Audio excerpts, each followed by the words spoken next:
My daughter betrayed me by helping my late husband's affair partner prove the paternity of her half-sibling, so I use her inheritance money for child support to show her actions have consequences. Backstory: 2 years ago, I, 46F, lost my husband in an accident, and I was heartbroken.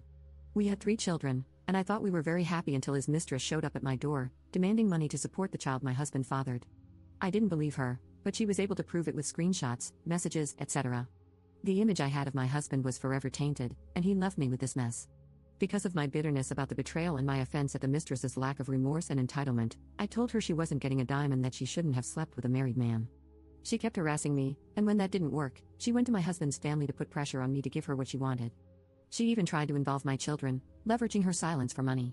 I knew that once I gave her money, she would come back, so I told them myself. My husband and I had well-paying jobs, lucrative investments, and savings, and I received a sizable amount from the life insurance policy. I consulted a lawyer, and while she could prove the affair, it didn't prove paternity.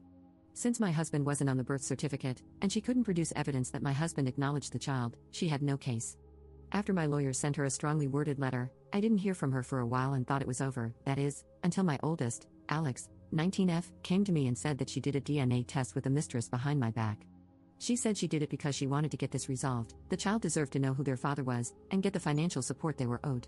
My husband had a will that stated each of his children would split an inheritance they could access when they went to college and gained full control of at the age of 25. When the results came back proving that my husband was indeed the father, the mistress took me to court. It was a long legal battle, but eventually, a settlement was made. I sat Alex down and explained to her that her inheritance would be split 50-50 between her and her half-sibling as part of the settlement agreement. When she asked if my other children had to split theirs, I told Alex, no.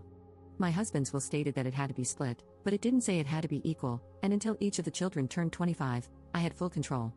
Alex was upset, saying that it wasn't fair. I countered, saying that it wasn't fair that my other 2 children had to get a lesser share because of my eldest's choices, and if they wanted their full share, they shouldn't have done the DNA test.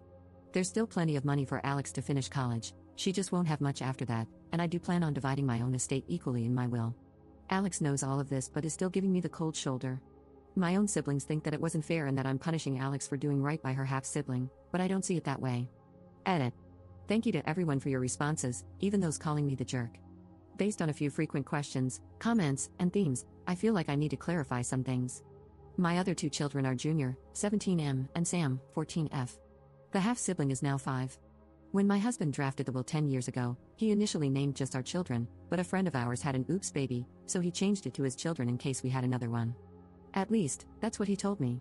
After the mistress threatened to tell my children, I decided to tell them. I sat them all down and explained the situation.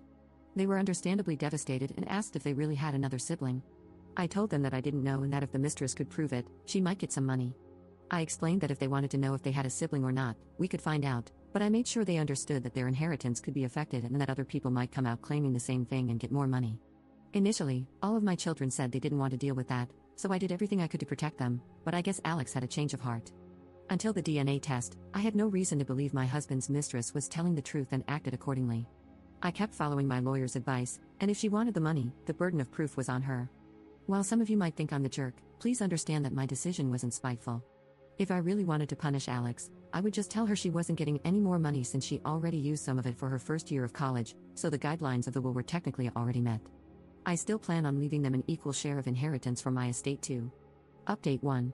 Thank you so much for all the responses, even those who didn't fully agree with me, because they provided valuable perspective. I also wanted to give an update and answer some questions for anyone who is curious, so here it goes. Since I told Alex what would be happening, she told her siblings, and the house has been pretty tense. To try and make peace, I spoke to each of my children one-on-one and as a group to figure out what to do next. I spoke to Alex first, and some interesting information was revealed that I'm very angry about. Apparently, the mistress created a fake profile and manipulated my daughter into befriending her.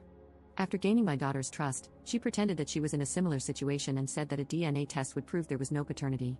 When Alex went behind our backs, she thought it would prove the mistress was trying to scam us. My son Junior, 17M, is furious that Alex went behind our backs and doesn't care why she did it. He blames her for them being stuck with a half-sibling he doesn't want. My daughter, Sam, 14F, said she wishes she never knew the truth and is deeply upset. I asked my children if, now that they know the truth, they would want a relationship with their half-sibling. Junior clearly wants nothing to do with the child and says that Alex should feel lucky he still considers her a sister. Sam says she doesn't want to, and I feel it's because she's in denial and wants to live life pretending her father was perfect. Alex admits she is curious but never wants to see or hear from the mistress again, so she doesn't think a meeting will ever be possible. I propose family therapy, and while my girls are open to it, my son says therapy is only for people who have something broken in them, and that he's not broken. He is now happy that his father is out of the picture and wants to change his last name as soon as he turns 18. I'm not going to force him, but I do hope he changes his mind one day. Edit. For clarification, because I keep seeing this, before I made my first post and before I told Alex what was going to happen with her share of the trust, the settlement was already finalized. I can't do anything about Alex's portion of the inheritance going to her half-sibling anymore. Technically, I could go back and renegotiate the terms of the settlement, but the mistress could try to come back for more money. Initially, she wanted the entire life insurance policy, 50% of the trust for just her child, and 50% of my husband's savings. Her argument was that since I was still working and had a high-paying job, my children and I didn't need the money and she was a struggling single mother. I'm honestly getting exhausted with everything to do with that woman and don't want to spend more on legal fees. I have not, now nor have I ever, blamed Alex for her father cheating on me. That is ridiculous, and I don't know how people are coming to that conclusion, especially when I never said that it was her fault. Sister's POV plus context. I, 14F, lost my dad in an accident almost 3 years ago, and I was so upset. 1 minute he was there, and then my mom and grandparents sat me, my sister, 19F, and my brother, 17M, down to say that he was in the hospital. 3 days later, he was gone. I loved my dad so much, and while I knew he wasn't perfect, I still thought he was a great man. Then one day, my mom, 46F, sat me and my siblings down again and told us that a woman was going around claiming that her child was also dad's. The child is younger than me, which meant my father cheated. We were all very upset and refused to believe that our dad would be so horrible. The only reason my mom was telling us was because the woman threatened to if she wasn't given money to go away. From that day forward, I knew I would hate her for the rest of my life because we were starting to get used to my dad not being around, and she shoved her greedy hands into our family. My mom offered to do a DNA test to prove if this child was really our half-sibling, and my siblings and I all said no. It was a stressful battle for my mom, but she fought for us, and eventually, the woman went away. Then my sister decided to do the DNA test behind our backs and proved my dad wasn't a good person. I don't know if I can ever forgive my sister for doing that to me. My sister is upset that my brother and I don't support her decision, but I don't see why I should.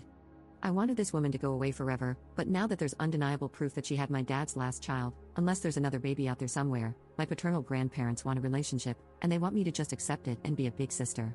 I don't want to. My brother is extremely against this and wants to legally change his name when he turns 18. I'm honestly thinking of changing my surname too because my paternal family is starting to be really awful to my mom. My grandma is acting like having this child around is a blessing, and it's incredibly insulting to my mom, but I guess her feelings don't matter to them anymore. For Christmas, my paternal side wants us all to do a Zoom meeting so we can officially meet my dad's other child, give them presents, and tell them we can't wait to see them in person. I don't want to do that. I don't want to see my dad's mistress. I don't want to pretend that I have good feelings towards this kid. I don't know them and don't care to know them. Their existence is just a painful reminder of the awful thing my dad did, how little he cared about my mom, and how easily replaceable I am as the baby of the family. My paternal aunts know that this situation isn't ideal but think that I'm being selfish and need to learn to get past what's happened, but I don't see why I should.